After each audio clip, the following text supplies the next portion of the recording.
Jogadores do Internacional seguem de folga e depois voltam para a preparação visando o jogo contra o Red Bull Bragantino pelo Campeonato Brasileiro. Partida essa que o técnico Eduardo Cudê deverá ter um retorno importante. Jogador que foi titular em alguns jogos cruciais da campanha da Libertadores da América e que volta após período no departamento médico. A situação de Arangues também deve ser resolvida para a partida não do Red Bull Bragantino, mas para o jogo contra o Cuiabá. Mas um levantamento sobre a passagem do chileno em Porto Alegre mostra um dado curioso e alarmante sobre a condição física do volante. A gente fala também a respeito do técnico Eduardo Cudê e seu relacionamento com o vestiário colorado, no dia em que repercute bastante uma fala de um seu ex-jogador do Galo, falando sobre o ambiente de Cudê no momento de sua saída da equipe mineira. A campanha eleitoral começou e Delcir Sonda grava um vídeo exaltando a necessidade da construção do CT de Guaíba. E falamos também a respeito de Sérgio Rocher, que, para a imprensa uruguaia, deu uma entrevista reveladora e preocupante. Este é o Diário do Inter KTO desta terça-feira, 14 de novembro de 2023.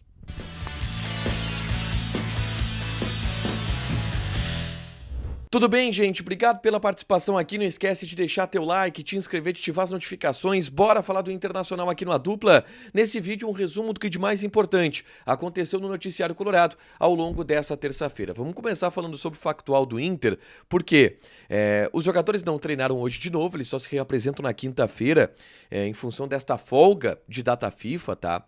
Mas a gente tem algumas atualizações importantes sobre o departamento médico. E a primeira delas é um retorno muito importante para o time do técnico Eduardo Cudê, que deve acontecer no jogo contra o Red Bull Bragantino. O lateral Hugo Malho estará de volta à equipe depois de um certo período parado. Ele se machucou na partida contra o Bahia, lá na Arena Fonte Nova, derrota colorada por 1-0 para a equipe do Bahia. E desde então está tratando esta lesão muscular que ele teve na coxa esquerda. Nos últimos dias a gente viu o Hugo Malho frequentando o gramado, fazendo algumas atividades de finalização dessa recuperação.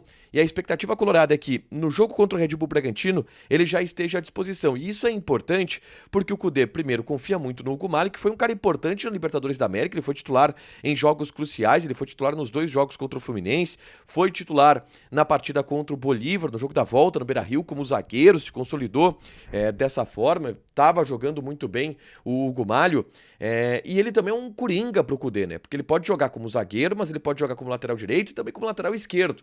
Então o retorno desse jogador é muito importante para a sequência do Cudê, e o Inter conta com esta volta agora para o jogo contra o Red Bull Bragantino, tá? Quem não volta para o jogo contra o Red Bull Bragantino é Charles Arangues. O Arangues não só está sendo reavaliado em função de um desconforto que ele tem na coxa, mas o Arangues está fora do jogo contra o Red Bull Bragantino em função de uma suspensão. Ele levou o 3º cartão amarelo na partida contra o Palmeiras. Dessa forma, desfalca o Internacional contra o Red Bull Bragantino. Mas deve voltar para o jogo seguinte, contra o Cuiabá, lá no Mato Grosso, pelo Campeonato Brasileiro também. Sobre o Arangues, o pessoal do Globoesporte.com trouxe nessa terça-feira uma matéria reveladora e de um dado que eu não tinha me dado conta ainda, ou não tinha percebido isso ainda. Eu acompanho todos os jogos do Internacional, vocês também, vocês sempre veem o Arangues saindo nos jogos. Mas eu não tinha me atentado ao fato do Arangues ainda não ter completado nenhuma partida com a camisa do Internacional. É um dado significativo. O Arangues já tem vários jogos com a camisa do Inter e nenhum ele completou. Nenhum. Ele sempre saiu em todos os jogos. É verdade que, por exemplo, no Clássico Grenal, ele atuou por 89 minutos. Ele jogou quase a partida inteira, mas não jogou a partida inteira.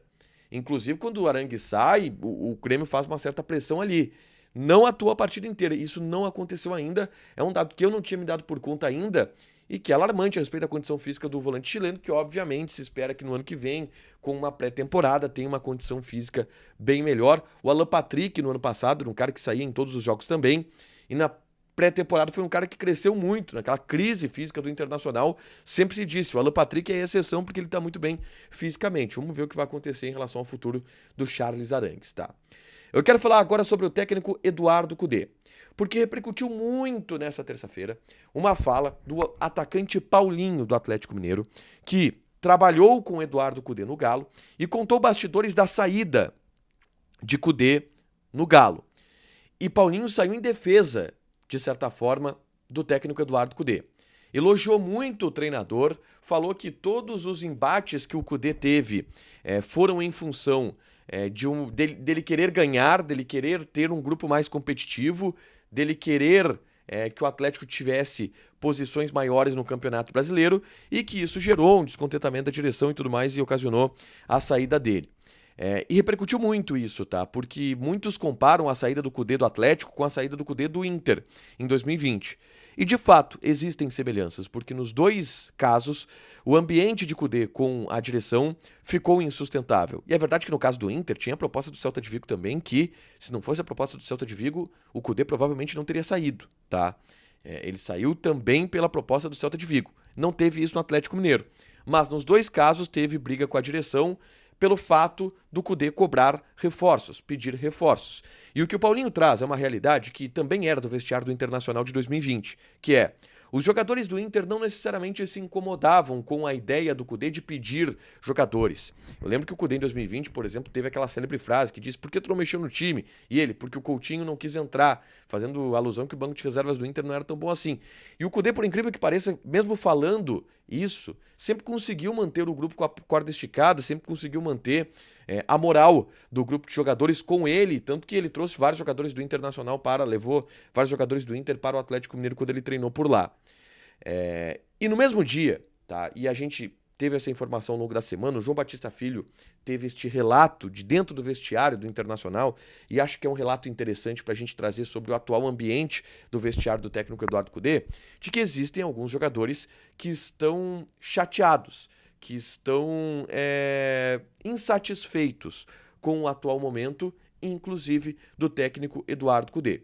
E isto em função do fato do Inter estar em uma sequência ruim de resultados, uma sequência ruim de atuação, e de alguns jogadores estarem notando o fato do vestiário ter murchado, da própria comissão técnica ter murchado, e entendendo que a comissão técnica não está conseguindo fazer esse time voltar a ter ânimo. É claro que isso pode zerar e começar tudo de novo no ano de 2024, com novos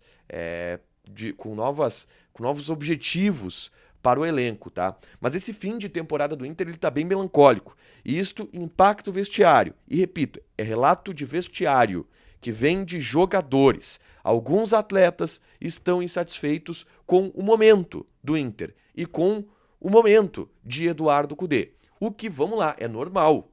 Eu não acreditaria que algum jogador estivesse satisfeito, feliz com o que a equipe vem apresentando, com o trabalho que está sendo feito no geral, porque o ambiente ele é melancólico nessa reta final de temporada. E se tenta agora resgatar para que, na sequência, nos últimos 4 jogos do Brasileirão, o Inter consiga dar uma respirada de alguma forma.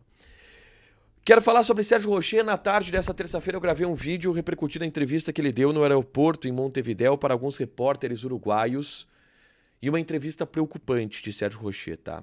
Ele abriu o jogo a respeito das dores que ele ainda tem na costela e relatou que no jogo contra o América Mineiro ele teve uma regressão no seu quadro de uma fissura na costela, voltou a doer. Isto tem atrapalhado o desempenho do Rochet porque ele não tem conseguido trabalhar da maneira que ele gosta, treinar da maneira que ele gosta. E isso impacta, obviamente, na atuação do Sérgio Rochet. Eu falo sobre isso aqui, é só clicar para assistir e saber um pouco mais do que falou Sérgio Rochet nessa entrevista para a imprensa uruguaia, tá? Por último, bom, a campanha eleitoral está a mil, tá? E a gente teve um vídeo promocional da campanha de Roberto Melo nesta terça-feira sendo divulgado com o principal garoto, entre aspas, propaganda de Roberto Melo, que é Delcir Sonda, que em um vídeo chamou os sócios para votarem no Roberto Melo. Ele é apoiador do Roberto Melo, mais do que isso, o Delcir Sonda será vice-presidente de investimentos do futebol caso Melo seja reeleito, e afirmou da importância de ter o CT de Guaíba, que é o CT que o Inter vai construir e que já tem um projeto pronto, já tem um terreno homologado. E este vídeo mostra que na campanha de Roberto Melo será muito exaltado ou exaltada a ideia da construção do CT de Guaíba. É uma das plataformas principais, uma das principais promessas de campanha de Roberto Melo é fazer o CT de Guaíba sair do papel. Isso ficou bem claro nesse vídeo gravado pelo Delcir Sonda nessa terça-feira. Para fechar, gente, vamos falar aqui de KTO, tá? Vou passar algumas odds, porque a gente, além de Série B do Campeonato Brasileiro, que eu passei algumas odds ontem, a gente já começa a ter, a partir dessa quarta-feira, que é feriado, data FIFA, e jogos de seleções. Por exemplo, Israel e Suíça, odd de Israel 6.33, empate 4.25, Suíça 1.5. Bélgica e Sérvia, odd da Bélgica 1.75, empate 3.6, Sérvia 4.3. Joga na KTO, te registra, coloca o cupom ADUPLA que tu ganha 20% de bônus em cima do teu primeiro depósito. Fechado? Deixa teu like, te inscreve e ativa as notificações que vai ter mais conteúdo aqui no canal. Beijo!